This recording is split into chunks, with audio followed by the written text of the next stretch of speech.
All India rank one. जब मैं सुनता हूँ तो मुझे तो डर लगने लग जाता है कोमल, मैं सच बता रहा हूँ। मुझे लगता है कि भाई कितना पढ़ते होंगे, भाई कितना पढ़ते होंगे, क्या करते होंगे। तो आई थिंक सबको पता ही चल गया होगा थंबनेल से, टाइटल से, कि आज हम बात करने वाले हैं कोमल के साथ। और कोमल लेके आई हैं all India rank one November 2020 में, जो बहुत ज़्यादा बहुचर्चित एग्जाम्स थे उनके अंदर। तो कोमल से उनका एक्सपीरियंस जानेंगे, क्या इनकी स्टेट ऑफ माइंड थी उस समय, और क्या इनका प्रिपरेशन स्ट्रैटेजी थी। वो सारी चीज़ें हम लोग काफ़ी डिटेल में बात करने वाले हैं। आई होप कोमल हमें वो समय देगी जिसमें हम बहुत अच्छे से डिटेल में बात कर सकें। कोमल, सबसे पहले स्वागत है आपका हमारे चैनल पे, and congratulations. Thank you so much sir. Thank you. Great. Komal, सबसे पहला क्वेश्चन ये है मेरे पास कि आपने जब आपके पहले एग्जाम्स कब थे? मई 20 में थे ओरिजिनली या नवंबर 20 में थे? May 20। मई 20 में थे। तो लगता है कि मई 20 में अगर एग्जाम थे तो भी AIR 1 ही निकालते। बोल नहीं सकते अभी तो, मतलब आई थिंक जो हम्म, एक्स्ट्रा टाइम था वो बहुत एडवांटेज और डिसएडवांटेज आई मीन दोनों था। तो okay I mean can't say that वो टाइम पे क्या होता। ओके। तो ये बताओ, एक्स्ट्रा टाइम डिसएडवांटेज कैसे था? सर बिकॉज मे अटेम्प्ट था तो हम लोग ऑलरेडी काफी टाइम से प्रिपेयर कर रहे थे, ऑलरेडी 4-5 महीने पहले से लीव ले चुके थे और प्रिपेयर कर रहे थे। तो आई मीन इतने आवर्स जो देना पड़ता है तो होल्ड ऑन करना बहुत डिफिकल्ट हो गया था, और 6 मंथ्स देना, मतलब ऑलरेडी इतने टाइम से हम्म, प्रिपेयर कर रहे थे और 6 मंथ्स आई मीन बहुत सैचुरेशन आ गया था। एंड ऊपर से ऐसा था कि प्रिपेयर करते थे और एंड मोमेंट पे पता चलता था कि फिर से पोस्टपोन हो गया है। तो पूरा जो प्लान बनाया है फिर से रिवाइज करो, और आई मीन राइट। कितनी बार वो वापस वापस प्लान बनाना पड़ा, तो मतलब बहुत ज्यादा फ्रस्ट्रेटिंग हो गया था और मोटिवेटेड रहना डिफिकल्ट था काफी। राइट। तो वो जो मतलब नोटिफिकेशंस पे नोटिफिकेशंस आ रही थी, राइट और एंड मोमेंट जो डिसीजंस हो रहे थे वो ज्यादा परेशान कर रहे थे आपको। Right right. Okay okay. तो कोमल, एक थोड़ा सा मुझे बैकग्राउंड दो, सीए में एंट्री हुई कैसे? तो सर मतलब सीए करना था ये काफी पहले से दिमाग में था, मतलब स्कूल टाइम से। इनफैक्ट मेरे फादर है वो कॉमर्स बैकग्राउंड से ही है, तो हम्म टेकिंग इट फॉरवर्ड ऐसे ऑलरेडी बहुत इंटरेस्ट था वो फील्ड में। Hmm and then after doing a lot of research etcetera I entered it with a lot of focus. Hmm तो फिर 12th के बाद स्टार्ट किया सीपीटी से डायरेक्टली। राइट। सीपीटी हो गया क्लियर, फिर आईपीसीसी दिया जिसमें ऑल इंडिया रैंक 4 आई थी। ओके तो जब ऑल इंडिया रैंक 4 आई थी तो मेरा रैंक 3 1 मार्क्स से मिस हो गया था। So okay. I mean that was great motivation कि अब और ज्यादा मेहनत करनी है और टॉप 3 तो क्रैक हम्म करना है। तो हम्म फिर वो मोटिवेशन से आई mean I went ahead, did articleship 2 years with KPMG hmm and 1 year industrial training with Cadbury India. Hmm and final जो था वो मई में था बट नवंबर में हुआ एंड फाइनली ये ईयर। राइट। इंडस्ट्रियल ट्रेनिंग भी आपने करी, तो क्या आपने इंडस्ट्रियल ट्रेनिंग के चलते अपना एग्जाम को शिफ्ट किया, या जो जैसे एज पर दी रूल चल रहे थे बिल्कुल वैसे ही चलते रहे? एज पर रूल जैसा चल रहा था वो ओरिजिनल राइट अटेम्प्ट। राइट। सो आपने इंडस्ट्रियल ट्रेनिंग के साथ साथ अपनी सीए फाइनल की तैयारी भी करी, और उसके बाद आपने AIR 1 भी जो है वो सिक्योर किया। ग्रेट। अच्छा, अब मुझे आप बताएं कि सीए फाइनल में आपको सबसे ज्यादा टफ सब्जेक्ट कौन सा लगता था? सो पर्सनली मेरे लिए ऑडिट बहुत ज़्यादा डिफिकल्ट हो जाता था, हम्म बिकॉज मेरे पास कोई प्रैक्टिकल ये भी नहीं था ऑडिट के लिए। I did my articleship in tax, तो वो हम्म प्रैक्टिकल स्टैंड पॉइंट भी नहीं था, और आपको पता ही होगा कि सिलेबस इतना ज़्यादा वास्ट है and there is right lot of memorisation which is also required. So I mean hmm बहुत डिफिकल्ट हो जाता था वो। राइट। अब फिर ऑडिट में आपने तैयारी कैसे करी, मतलब क्या आपकी स्टडी अप्रोच थी ऑडिट को लेके? या सो मतलब since I knew it before hand कि ऑडिट मेरे लिए थोड़ा वीकलिंग जैसा है, तो हम्म स्टार्टिंग से मैंने डिसाइड किया था कि इसको काफ़ी इंपॉर्टेंस देना है, मतलब आई मीन हम्म बाकी सब्जेक्ट से भी ज़्यादा इस पे मेहनत करनी है ताकि वो एट पार आ जाए। राइट। तो मैंने काफ़ी ज़्यादा हद तक उसको अंडरस्टैंड करने का ट्राई किया, हम्म काफ़ी उसको रिलेट करने का ट्राई किया। Though I did not have any practical hmm this thing to relate things, but still जितना हो सकता था आई ट्राइड।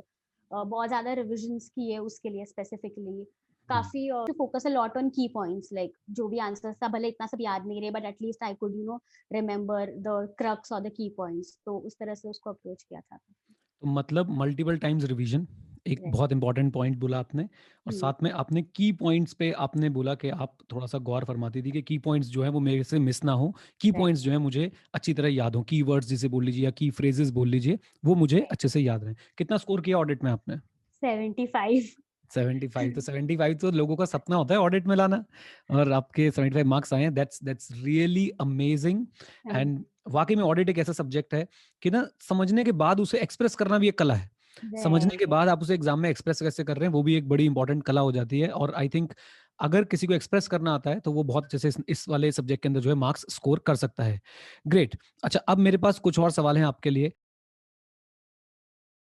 ओवरऑल आप क्या मतलब आपकी प्रिपरेशन स्ट्रैटेजी कैसे बताना चाहेंगे कि भाई this should be the, obviously मैं जानता हूं कि भाई हर किसी व्यक्ति के लिए एक एक कोई ना कोई एक, जैसे बोलते हैं ना कि एक सिंपल सॉल्यूशन नहीं हो सकता, एक रूल ऑफ थंब नहीं हो सकता कि ऐसे ऐसे प्रिपेयर करो। बट AIR 1 ने कैसे प्रिपेयर किया, एटलीस्ट हम ये आइडिया लेना चाहते हैं ताकि बच्चों को कुछ गाइडेंस मिल जाए। तो अगर प्रिपरेशन स्ट्रैटेजी अगर अपनी शेयर करो आप डिटेल में तो। Right. So I'll answer this in two parts. Like first, मैं strategy preparation मतलब leave period का जो strategy है वो बताऊंगी और फिर exam days का या और during the exam days. Right. So right. so जैसे एक मैं एक एक क्वेश्चन, मैं सॉरी आपको बीच में रोक रहा हूँ, एक क्वेश्चन मेरे yeah, माइंड yeah. में आ रहा है कि लीव्स कितनी मिली थी आपको? So originally 4 months with okay. industrial training. Okay. 4 महीने की लीव्स मिली थी आपको। ठीक है, ग्रेट। हाँ जी, प्लीज़ शुरू कीजिए। लीव्स में कैसे प्रिपेयर किया था? या सो स्टार्टिंग में क्लासेस तो काफ़ी जल्दी जॉइन कर लिया था आईपीसीसी होने के अराउंड 6 मंथ्स बाद। तो ओके। क्लासेस जॉइन कर लिया था। तो हुँ, इनफैक्ट स्टार्टिंग के 2 इयर्स तो it was just that classes attend करना है और मिस हुँ, नहीं करना, फोकस करना हुँ, है और हुँ, जितना हो सकता है अंडरस्टैंडिंग इम्प्रूव करना है अपना। हुँ, तो वो क्लासेस चलती रही। फिर since I decided that I have to go for industrial training, um, तो मैंने पहले ही काफ़ी अपने माइंड को सेट कर लिया था कि अब इंडस्ट्रियल ट्रेनिंग करनी है तो लीव्स कम मिलने वाली है। हुँ, थोड़ा एडवांस में प्रिपेयर करना स्टार्ट करना पड़ेगा। थोड़ा हुँ, एक्स्ट्रा स्टेप लेना पड़ेगा और ज़्यादा एफर्ट्स डालने का because since I will be short of leaves. Um, so वो पहले से फिर थोड़ा-थोड़ा लीव के पहले ही 2-3 मंथ्स पहले आई मीन 2-2 आवर्स स्टार्ट किया पढ़ना ताकि वो मोमेंटम थोड़ा बिल्ड हो जाए, हुँ, ताकि वो डिसिप्लिन आए। तो वो थोड़ा बिल्ड किया 2-2 आवर्स थोड़ा डिसिप्लिन काफ़ी करके स्टडी किया। फिर स्टडी लीव के पहले जो चीज़ मेरे दिमाग में थी वो है मुझे क्लैरिटी चाहिए हुँ, कंप्लीटली कि हुँ, मेरा ये पूरा 4 मंथ्स कैसे होने वाला है। Um, clarity over everything I mean the resources that I am going to use, you know um, subjects का सीक्वेंस क्या होगा, कितने रिविजन्स करने हैं, कैसे पूरा टाइम पीरियड को प्लान करना है। तो आई थिंक ये क्लैरिटी बहुत इंपॉर्टेंट है once you go with a study leave I mean so um, उसके पहले। तो ये राइट। बहुत काफ़ी रिसर्च करके वो पूरा स्ट्रैटेजी डिसाइड किया and um, I personally emphasize a lot in planning. I feel um, this is the ocean and if you just go without planning तो मतलब नहीं हो पाएगा, बीच में यू विल बी डिस्ट्रैक्टेड। तो आई राइट। थिंक प्लानिंग किया काफ़ी एकदम माइन्यूटली प्लान किया हर एक दिन का schedule in fact. Um, then of course काफ़ी आवर्स देने पड़ते ही है। I mean that is something which everyone knows. I mean 10 to right, 12 hours तो minimum every day. So right. मेरी स्ट्रैटेजी ऐसी थी कि I used to do only one subject at a time um, during the leave. So एक um, subject है उसको एक particular number of days दिया, suppose 7 to 8 days in the first read. So I used right. To complete that subject holistically means पूरी um, तरह से करना है, कुछ भी नहीं छोड़ना है। I um, mean I always believe that कभी भी कुछ पोर्शन भी छोड़ना नहीं चाहिए। हुँ, तो पूरी होलिस्टिकली कवर करती थी। फिर उसका एक पेपर भी लिखती थी after I have completed every subject so that I know whether I am able to recollect और I am going in the right direction. Right. And after completing it holistically मतलब सारा आईसीआई का material, um, RTPs etcetera also I used to um, move on to the next subject. Um, तो इस तरह से subject wise first read किया। Then revision first read के time में काफ़ी समराइजेशंस करना स्टार्ट कर दिया था कि ओके। सेकंड फर्स्ट रिविजन में बेसिकली किस तरह से अप्रोच करना है। Um, and um, total I think one read and two revisions was something I had originally planned for the May attempt and then of course um, it didn't work because it um, got postponed and थोड़ा ज़्यादा time मिल गया था। So this was originally what I had prepared and talking about very important exam days um, का जो tenure था, हुँ, तो हुँ, उसमें जो 1.5 डे है that is the game changer basically, तो वो हुँ, टाइम को प्लान करना बहुत ज़रूरी है। So what I did is I literally prepared a proper schedule for the 1.5 day लिख के, पूरा हुँ, सीक्वेंस कि once I come home what I have to do, पहले कितना टाइम देना है वो पर्टिकुलर चीज़ को हुँ, एंड ऐसे करके पूरा एक शेड्यूल बना दिया एवरी सब्जेक्ट का 1.5 डेज़ का। So okay. दैट बस आके वो फॉलो करना है और उतने टाइम में अगर करूँगी तो हो जाएगा पूरा सिलेबस हुँ, कवर। तो इस हुँ, तरह से तो काफ़ी माइन्यूटली प्लान किया था वो 1.5 डेज़ भी। हुँ, और स्लीप काफ़ी अच्छे से लिया था एग्ज़ाम टाइम पे because presence of mind I think बहुत इम्पोर्टेंट है for that 3 hours. Hmm, so I mean उस तरह से अप्रोच किया था और एग्ज़ाम टाइम में भी वही काम मेंटेन करना था बस अपना और कॉन्सेप्ट्स जो पढ़े वो अप्लाई करना was the aim. Right, right. मेरे पास 1-2 सवाल है। मैंने आपकी सारी जो बातें आपने बोली मैंने नोट डाउन कर ली ताकि मैं इसमें से कुछ क्वेश्चंस पूछ पाऊँ। राइट। सबसे पहले आपने बताया कि आपने आईपीसीसी के बाद जो है वो विदिन 6 मंथ्स अपनी क्लासेस शुरू कर ली। तो पहला सब्जेक्ट आपने कौन-सा चूज़ किया था क्लासेस लेने It's के? all hmm, under one roof class. Okay. Hmm, hmm, So we have even subjects going on simultaneously. So it was not that एक subject खत्म हो गया और दूसरा. सो राइट, इट वाज लाइक एक ही वो लोग जैसे प्लान करते थे उसी तरह से चलता था। Right, right, right. Okay, great. ठीक है, इसमें जो मुझे सबसे इम्पोर्टेंट बातें लगी जो आपने बोली ये कि भई एक तो एडवांस में सोचना, थॉट प्रोसेस देना पहले ज़रूरी है कि भई क्या जो है हम लोग करने वाले हैं, राइट? राइट, मतलब आपको अगर पहले से अगर आप देख लें, जैसे आपने बोला मैं इंडस्ट्रियल ट्रेनिंग भी करने जा रही थी, तो मुझे एडवांस में प्लान करना पड़ा। और एक सबसे इम्पोर्टेंट बात कि भई ये बच्चे समझ नहीं पाते और ये गलती मुझसे भी हुई थी एज़ अ स्टूडेंट कि हम जैसे लीव पे जाते हैं ना, हम तुरंत पढ़ नहीं सकते हैं। उससे पहले हमें एक मोमेंटम जो है, वो बनाना चाहिए कि भई मैं लीव पे जाने वाली हूँ या जाने वाला हूँ, तो मुझे अब पहले से ही अपने आप को तैयार कर लेना चाहिए कि लीव जब मिलेंगी तो वो ऐसा ना हो कि पहले 10 दिन मेरे मोमेंटम बनाने में निकल जाए। तो एग्जैक्टली। Great, great. फिर आपकी क्लैरिटी बहुत ज़बरदस्त थी, आपके रिसोर्सेज़ को लेके, सीक्वेंस को लेकर। प्लानिंग पे आपने बहुत ज़्यादा ज़ोर दिया है कि प्लानिंग आप बहुत डिटेल में करते हैं। चाहे आपका एग्ज़ाम डे हो, चाहे फिर वो एग्ज़ाम मंथ हो या कुछ भी हो, प्लानिंग बहुत डिटेल में करते हैं। तो एक एक कोई एग्ज़ाम्पल, कोई सैंपल ऐसा बता सकते हैं कि किस तरह से आप अपना डे उस समय प्लान करते थे, या कुछ आप थोड़ा डिटेल में बता पाएँ? या सो मेरा ऐसा था कि जैसे मैंने बोला कि I used to do only one subject for particular number of days. Um, so और डे में ऐसा था कि I used to divide the day into 4-5 sessions of 2-2 hours each. Um, so once I used to sit for dedicatedly for 2 hours um, and then वो session होने के बाद I used to take a good nice break of half an hour 45 minutes ऐसे। थोड़ा वो हुँ, break में ऐसे काफ़ी डाइवर्ट करती थी माइंड को, पेरेंट्स के साथ थोड़ा चैट करो और may um, be music etcetera. And then you um, again get back. So I think I broke my day into a lot of sessions of 2 to 3 hours each. So I hmm. think that helped. Or strictly I used to try my best to adhere to the plans that I used to make. So target हो गया एक दिन का, so I'm satisfied वैसे तो वो एक motivation भी बना रहता था। Right, right. और हर चीज़ लिख के प्लान करनी है, जो भी आप शेड्यूल बना रहे हैं अपना, वो सब Yeah, रिटन में रखते थे अपने पास। yeah. दैट्स ग्रेट, बहुत बढ़िया। अब मुझे आप बताइए कि रैंक 1 की सबसे पहले न्यूज़ कैसे आई थी आपके पास? तो सर वो तो आपको पता ही है कि आईसीआई प्रेसिडेंट का कॉल आता है टॉप 3 हुँ, रैंकर्स को। तो हुँ, रिजल्ट्स पब्लिश हुए उसके हाफ एन आवर पहले ही हुँ, कॉल आया था। हुँ, सो फिर उन्होंने बताया कि हुँ, आपकी एआईआर 1 है।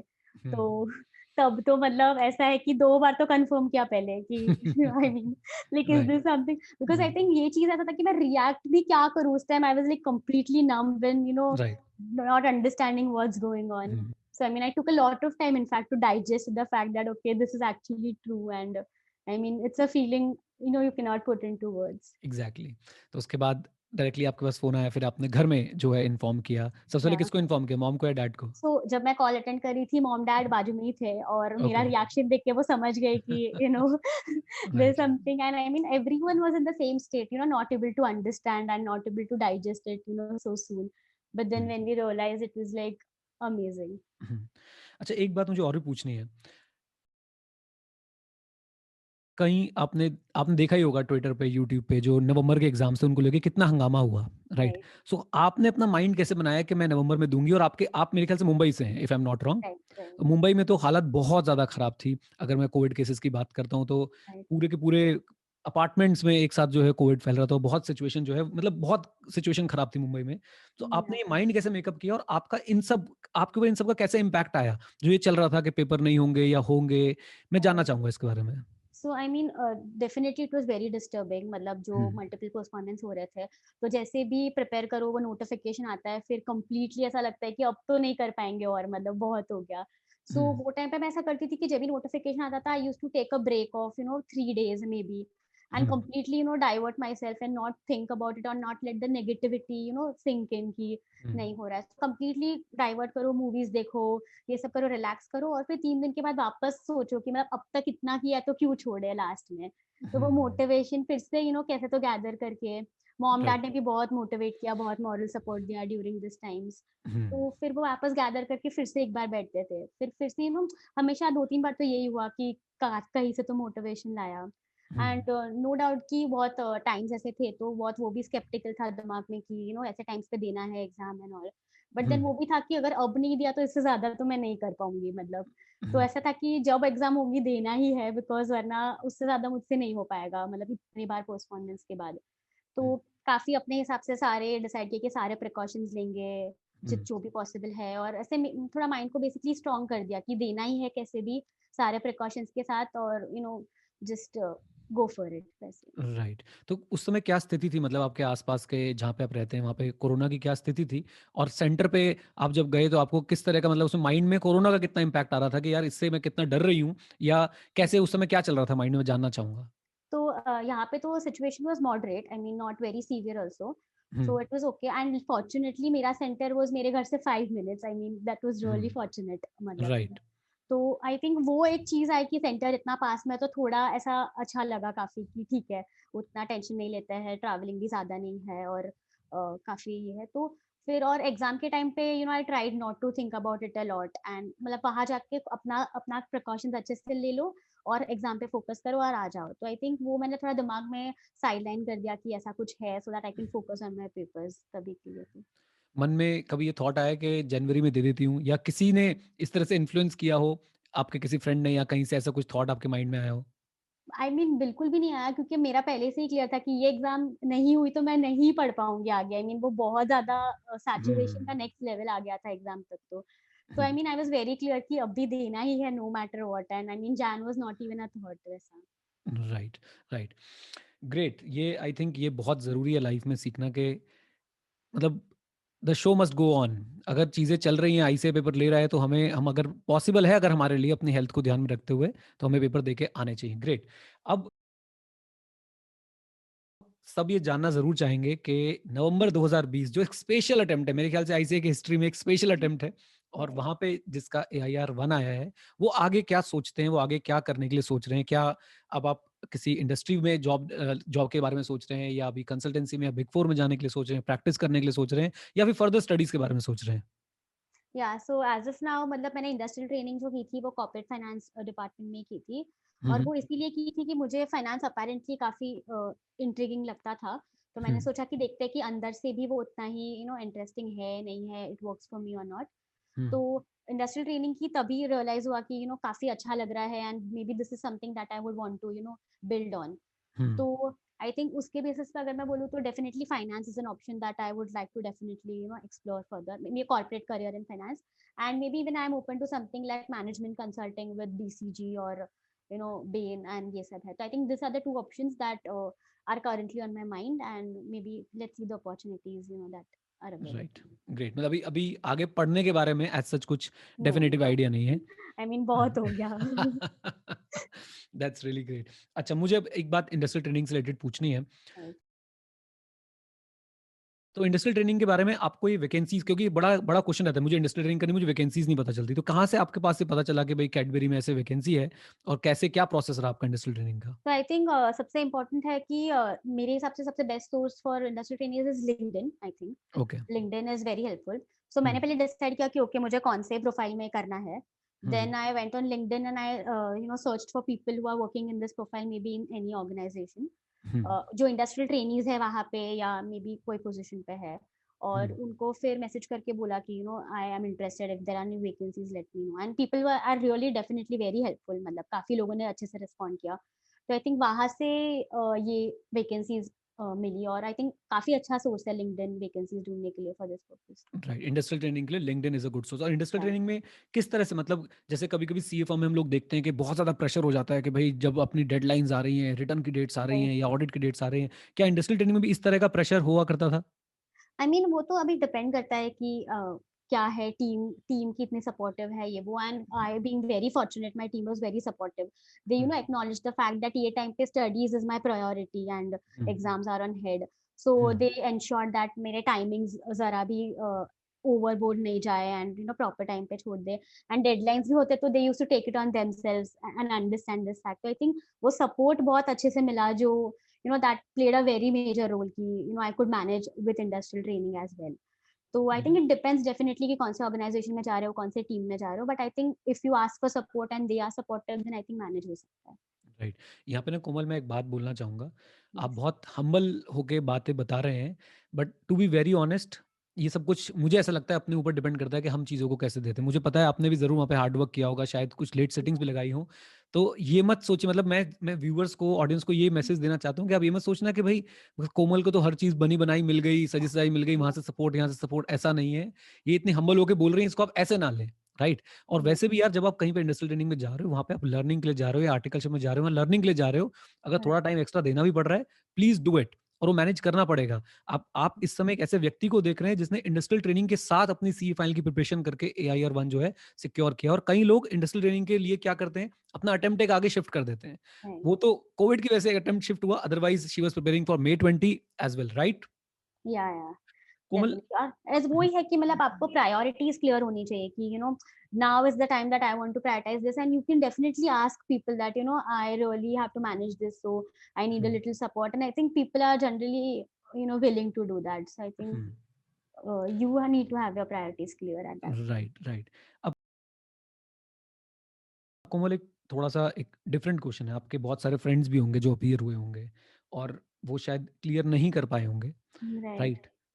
उनके लिए क्या मैसेज है आपका कि भई मैं लिंक्डइन जब खोलता हूँ ना मुझे खुशी भी बड़ी होती है और दुःख भी बहुत होता है। आजकल तो ऐसा लगता है कि आईसीएआई ने जो रिज़ल्ट है वो लिंक्डइन पे डिक्लेयर कर दिया है।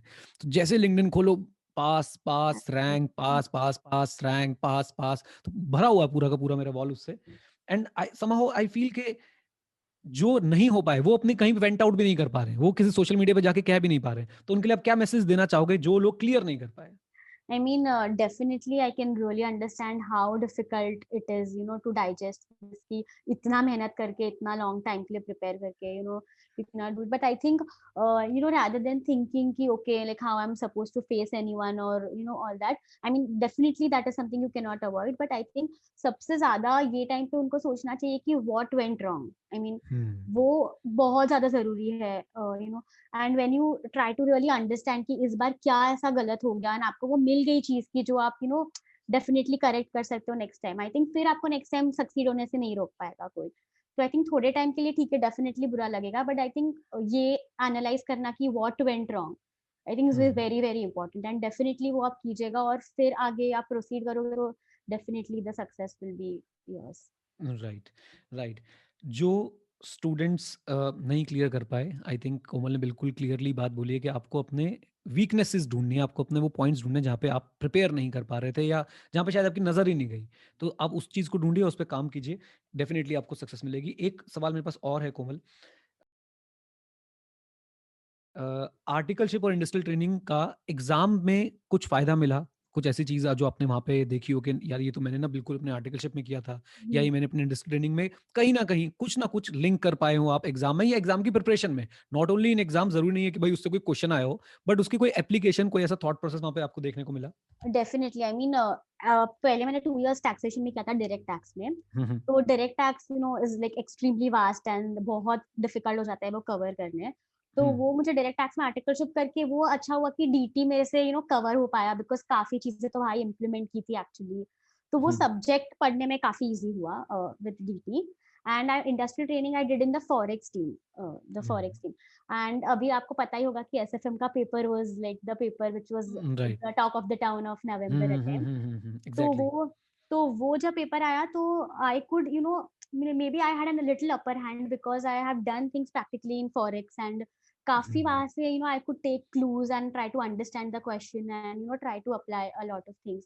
तो I think वहां पे मुझे बिल्कुल भी एक्सपेक्टेड नहीं था कि वो कभी यूज आ सकता था, but it definitely helped. So I think it definitely helps. क्या बात है, ग्रेट। ग्रेट कोमल, कुछ और ऐड ऑन्स आप अपनी तरफ से बोलना चाहें, कुछ बताना चाहें, कुछ चीज़ें Uh, ऐड करना चाहें स्टूडेंट्स के लिए please? Right. So I think two, three things I would like to highlight. Hmm, hmm, One is the importance of writing mock tests, I hmm, think, which I want to really really stress because बहुत बार क्या हो जाता है कि लोग सोचते हैं कि टाइम ही नहीं है अपने पास, सिलेबस यहाँ पे कवर नहीं हो रहा है, मॉक्स कैसे लिखेंगे। हुँ, तो मेरे हिसाब से वो बहुत बहुत ज़्यादा यूज़फुल है because when you go for the paper and आपने इसके पहले कोई भी मॉक नहीं लिखा है, तो चांसेस है कि आप कुछ गलत अप्रोच यूज़ कर लो या आपको टाइम का समझ नहीं आए और हुँ, वहाँ पे और आप नहीं अफोर्ड कर सकते एक्चुअल एग्ज़ाम में मेस अप करना। तो राइट, उसके पहले अगर आपने जेन्युइनली एक भी मॉक लिखा है, तो यू वुड डेफिनिटली गेट कि क्या मिस्टेक्स की थी जो मुझे नहीं करना चाहिए and right, a better insight into the exams. तो आई थिंक एक मॉक तो जेन्युइनली आप टाइम निकाल के लिखो, वो बिल्कुल भी वेस्ट ऑफ टाइम नहीं है and it's very very essential. Um, तो that is something I wanted to stress. And second thing that I wanted to highlight is the approach because now 2-3 attempts से ICAI का paper pattern काफी um, tweak हो गया है and very different kind of questions are coming, बहुत right, unseen questions है।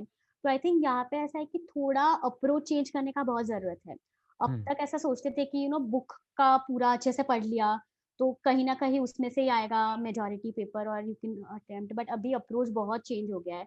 Things um, are becoming very practical, very conceptual based. तो I um, think ये टाइम पे आई वुड स्ट्रेस कि कॉन्सेप्ट्स प्लीज़ बहुत स्ट्रॉन्ग रखो। हुँ, क्वेश्चंस रिपीट नहीं हो रहे हैं, कितना भी आप क्वेश्चंस का प्रैक्टिस कर लो, there are new questions coming. And I think थोड़ा अप्रोच चेंज करो, कॉन्सेप्चुअल अंडरस्टैंडिंग पे बहुत एक्स्ट्रा फोकस करना आई थिंक वेरी इंपॉर्टेंट है for the coming attempts. Right. So mock test and the latest paper paper pattern जिसके हिसाब से हमें कॉन्सेप्चुअल अंडरस्टैंडिंग जो है वो बहुत ज़बरदस्त होनी चाहिए। क्या बात है कोमल! मुझे बहुत अच्छा लगा आपसे बातचीत करके एंड आपने जी, अपनी सारी बात बहुत अच्छी तरीके से रखी और कोई भी चीज़ होगी तो मैं आपको दोबारा एक बार परेशान करूँगा ताकि मैं स्टूडेंट्स तक जो है ये चीज़ पहुँचा पाऊँ और आपने समय निकाला। ये एक बहुत बहुत बड़ी इम्पोर्टेंट चीज़ है कोमल के आप जब रैंक 1 ले आते हैं तो आप ना एक स्टार बन जाते हैं। आप नेशन के स्टार बन जाते हैं। It's not about C A fraternity. आपके शायद नाम अब न्यूज़ में भी आएगा, न्यूज़ टीवी पे भी शायद आप लोगों के इंटरव्यू लिए जाएँगे और उसके बाद भी आप बड़े ही शांतिपूर्वक तरीके से हमसे बात करने के लिए आते हो। आपने बहुत सारी जगह पे और जो है शायद इंटरव्यूज़ दिए होंगे। उसके लिए मैं पूरी फ्रेटर्निटी की तरफ से आपको थैंक यू बोलना चाहता हूँ, सारे स्टूडेंट्स की तरफ से, सारे टीचर्स की तरफ से and yes we are proud of you और आगे भी ऐसा ही करते रहें, कुछ बढ़िया-सा करें ताकि फ्रेटर्निटी का नाम जो है वो बहुत रोशन हो। Thank you so much sir, means that it was truly my pleasure and I would just want to say that किसी को कुछ भी कभी भी हेल्प चाहिए, very happy to help and share whatever I could with everyone. Thank you. Right. Right Komal और हम अपना वीडियो जो है हमेशा एक हमारा एक तकिया कलाम है मतलब हमारी एक एंडिंग स्टाइल हम उसी से करते हैं तो मैं हमेशा लास्ट में बोलता हूँ thank you very much stay connected stay head जय हिंद और हाँ सीखते रहें क्योंकि सीखना बंद तो जीतना बंद एक बार आप भी बोलना चाहेंगे सीखना बंद तो जीतना बंद सीखना बंद तो जीतना बंद। क्या बात है क्या बात है